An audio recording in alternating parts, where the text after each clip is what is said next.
नमस्कार साथियों, स्वागत है आप सभी का आपके अपने YouTube चैनल ज्ञान कक्षा में। हम हाजिर हो चुके हैं आपके लिए एक और नई वीडियो लेकर, जिस पर हम चर्चा करते हैं करंट अफेयर्स से जुड़ी महत्वपूर्ण जानकारियों के बारे में जो सभी एग्जाम के लिए महत्वपूर्ण है। जैसे या फिर वो एग्जाम कोई भी हो, एसएससी, बैंकिंग, रेलवे, आईबीपीएस या कोई सी भी स्टेट का वनडे कॉम्पिटिटिव एग्जाम हो जिसमें करंट से रिलेटेड प्रश्न पूछे जाते हैं, उन सभी के लिए ये महत्वपूर्ण होता है।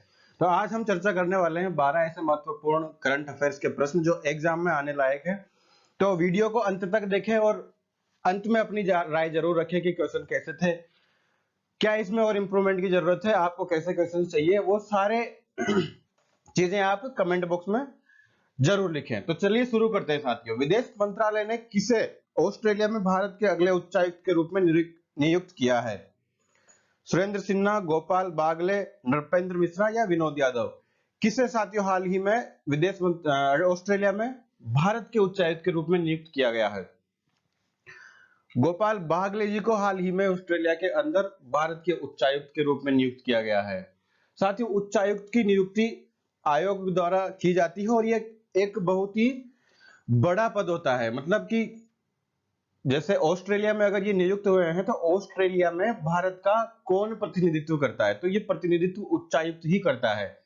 हमारी सरकार और हमारे राष्ट्रपति का जो प्रतिनिधि होता है दूसरे देश में, वही बैठा होता है, वही सारी चीजें देख रहा होता है। साथियों, अगर हम ऐतिहासिक तौर पर देखें तो जो ब्रिटिश साम्राज्य के उपनिवेशक थे, जितने भी जहां जहां भी ब्रिटिश हुकूमत ने राज किया था, वहां इस पद को उच्चायुक्त यानी कि हाई कमिश्नर के नाम से जाना जाता है। साथियों, बागले जी के बारे में कुछ और की फैक्ट्स जो वो भी जान लेते हैं। बागले 1992 बैच के आईपीएस ऑफिसर हैं जो वर्तमान में श्रीलंका के अंदर भारत के उच्चायुक्त थे, पर अभी इन्हें ऑस्ट्रेलिया भेज दिया गया है। ऑस्ट्रेलिया में इससे पहले मनप्रीत बोरा इस पद पर काम कर रहे थे। बागले जी पीएमओ के संयुक्त सचिव के रूप में भी काम कर चुके हैं। भारतीय सौर ऊर्जा निगम के निदेशक का पदभार किसने ग्रहण किया? भारतीय सौर ऊर्जा निगम के वित्त निदेशक का पदभार किसने ग्रहण किया? जोशित रंजन सिकिदर, अजय माकन, पीके सिन्हा, सैयद अकबरुद्दीन? किसने यह पद ग्रहण किया साथियों? तो यह पद ग्रहण किया है जोशित रंजन सिकिदर ने।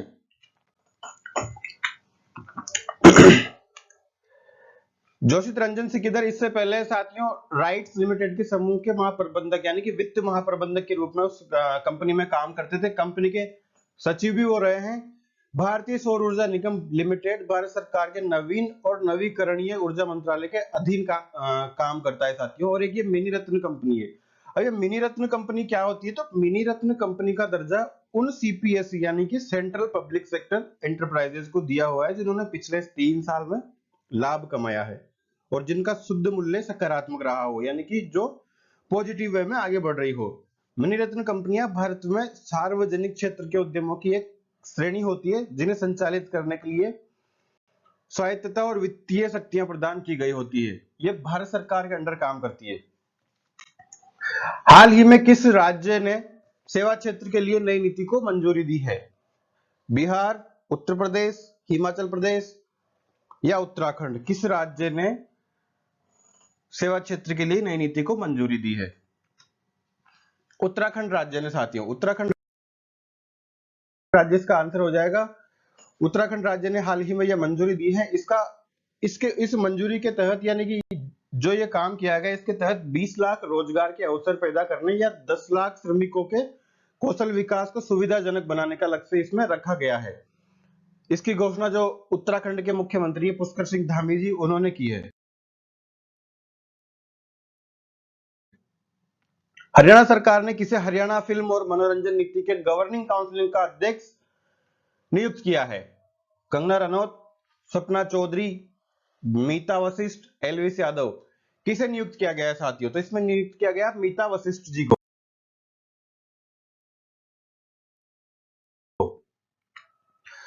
हरियाणा सरकार की जो प्रसिद्ध फिल्म अभिनेत्री है मीता वशिष्ठ, उनको इस पद के लिए नियुक्त किया गया है।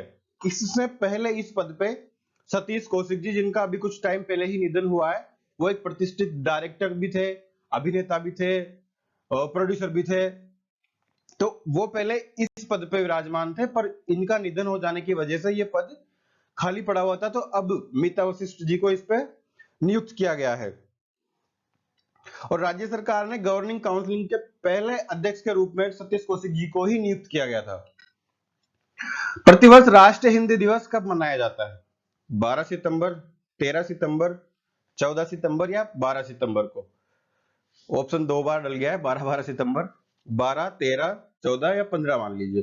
15 सितंबर को। कितने तारीख को हिंदी दिवस मनाया गया है, जो हाल ही में मनाया गया है? तो ये 14 सितंबर को हिंदी दिवस मनाया जाता है। हर साल 14 सितंबर आती है, हिंदी दिवस मनाया जाता है। हिंदी दुनिया में चौथी ऐसी सबसे बड़ी भाषा है जो सर्वाधिक बोली जाती है, या पूरी दुनिया में अगर हम इसकी बात करें कि कितने लोग इस भाषा को बोलते हैं, तो 80 करोड़ से अधिक लोग इस भाषा को बोलते हैं या समझते हैं।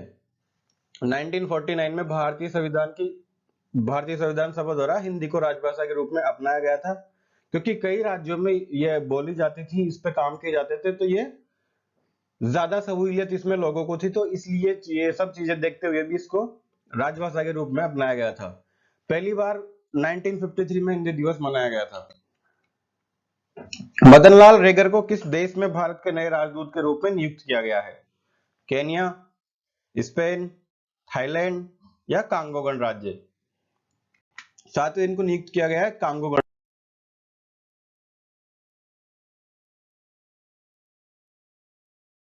गणराज्य। जो विदेश मंत्रालय है उसने मदनलाल रेगर जी को कांगो गणराज्य में भारतीय राजदूत के लिए नियुक्त किया है। इससे पहले ये विदेश मंत्रालय में ही डायरेक्टर के रूप में काम कर रहे थे। भारत ने नवंबर 2019 में कांगो गणराज्य यानी कि कांगो जो देश है उसके अंदर एक राजनयिक मिशन शुरू किया था। इसकी राजधानी है ब्रेजाविल और यह मध्य अफ्रीकी देश है। एशिया कप में सर्वाधिक विकेट लेने वाले भारतीय गेंदबाज कौन बने हैं? कुलदीप यादव, रविंद्र जडेजा, जसप्रीत बुमराह या मोहम्मद सिराज? किसने सर्वाधिक विकेट लिए हैं एशिया कप में अभी तक? तो साथियों ये लिए हैं रविंद्र जडेजा ने। एशिया कप 2023 जो अभी चल रहा है, उन्होंने ये रिकॉर्ड अपने नाम किया है। जडेजा भारत की ओर से एशिया कप में सर्वाधिक विकेट लेने वाले गेंदबाज बन गए हैं। इस मामले में अगर देखा जाए तो उन्होंने पूर्व गेंदबाज जो इरफान पठान है उनको पीछे छोड़ दिया है। और पूरे एशिया कप फॉर्मेट की अगर हम बात करें तो उसमें सर्वाधिक विकेट लेने का रिकॉर्ड जो श्रीलंका के मुथैया मुरलीधरन है उनके नाम पे है। एशिया कप में रविंद्र जडेजा अभी तक अपने नाम 24 विकेट कर चुके हैं। ओडिशा सरकार ने आगामी एशियाई खेलों में भाग लेने वाले राज्य के एथलीटों को कितने रुपए की वित्तीय सहायता प्रदान करने की घोषणा करी? 10 लाख, 20 लाख, 30 लाख या 40 लाख? 10 लाख रुपए की घोषणा उन्होंने करी है साथियों। ओडिशा सरकार ने ये इसलिए करी है क्योंकि चीन के हांगझू में जो आगामी एशियाई खेल होने वाले हैं उसके लिए ओडिशा सरकार ने यानी कि वहां के जो राज्य के 13 एथलीट हैं वो इसमें भाग लेने वाले हैं, तो सभी के लिए 10-10 लाख रुपए की सहायता की घोषणा वहां की सरकार ने करी है। इसका उद्देश्य जो 23 सितंबर से 8 अक्टूबर तक एशियाई खेल होने वाले हैं उन खेलों के प्रशिक्षण में ये खिलाड़ियों को मदद करेगा। कौन सी विमान निर्माता कंपनी भारतीय वायुसेना को C295 विमानों का डिलीवरी शुरू कर चुकी है? लॉकहीड मार्टिन, एयरबस या डसोल्ट एविएशन या बोइंग? किसने साथियों डिलीवरी शुरू कर दी है? साथियों ये करी है एयरबस ने। एयरबस डिफेंस एंड स्पेस के और भारत सरकार के मध्य 21,935 करोड़ रुपए का एक समझौता हुआ था, जिसके तहत ये कंपनी एयरबस भारतीय वायुसेना को 56 C295 परिवहन विमानों के लिए ये डील हुई थी, जो एयरबस है वो बना के ये भारतीय वायुसेना को देगी। वायुसेना जो प्रमुख है air chief marshal V R. Chaudhari, उन्होंने स्पेन के जो शहर एक सेवियले के नाम से एक शहर है स्पेन में, वहां पे पहले विमान की डिलीवरी इन्होंने ली है। और अगर हम देखें तो एयरबस का मुख्यालय कहाँ पे? तो एयरबस का मुख्यालय साथियों फ्रांस के अंदर है। अगर इसके बारे में थोड़ा सा और अपन जानने की कोशिश करें तो जो वायुसेना के प्रमुख है, ये सिर्फ इंडियन एयरफोर्स के लिए ही मील का पत्थर साबित नहीं होगा साथियों, सही बात है ये जो डील है, इस डील के तहत कुछ विमानों का निर्माण बाहर होना है, यानी कि वहीं पे होना है फ्रांस में, और कुछ का भारत में। तो ये आत्मनिर्भर को बढ़ावा देने के लिए भी एक महत्वपूर्ण कदम है। वनडे इंटरनेशनल क्रिकेट में सबसे तेज 150 विकेट लेने वाले भारतीय स्पिनर कौन बने हैं? यजुवेंद्र चहल, रविचंद्रन अश्विन, शार्दुल ठाकुर या कुलदीप यादव? किसने साथियों अपने 150 विकेट पूरे किए हैं भारतीय स्पिनर के तौर पे वनडे इंटरनेशनल क्रिकेट में? साथियों ये किए कुलदीप यादव ने। भारतीय स्पिनर जो कुलदीप यादव है, उन्होंने 88 एक दिवसीय मैचों में, यानी कि 88 वनडे मैचों में, टोटल 88 वनडे मैच उन्होंने खेले हैं, उसमें 25.64 की औसत रेट से ये 150 विकेट उन्होंने लिए हैं। अगर इनका सर्वश्रेष्ठ गेंदबाजी प्रदर्शन हम देखें तो 6/25 इनका सर्वश्रेष्ठ गेंदबाजी प्रदर्शन है, और उन्होंने वनडे में भारत के लिए 7 बार 4 विकेट और 2 बार 5 विकेट लिए हैं। 5वीं राष्ट्रीय व्हीलचेयर रग्बी चैंपियनशिप 2023 का खिताब किसने जीता? महाराष्ट्र, राजस्थान, उत्तर प्रदेश या बिहार?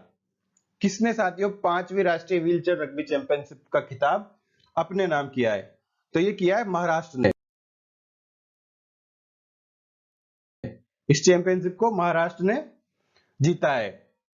जो फाइनल मुकाबला था वो महाराष्ट्र और कर्नाटक के बीच में खेला गया था, जिसमें 31-10 के स्कोर से महाराष्ट्र ने शानदार जीत हासिल करके ये खिताब अपने नाम किया है।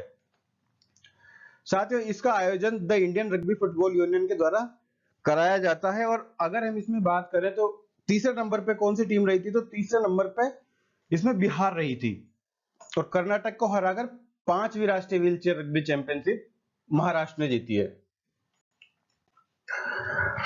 हाल ही में किस राज्य के सलेम सागो को जीआई टैग मिला है? सलेम सागो को जीआई टैग मिला है। तमिलनाडु, असम, महाराष्ट्र या हरियाणा? साथियों तमिलनाडु राज्य के सलेम सागो को जीआई टैग मिला है।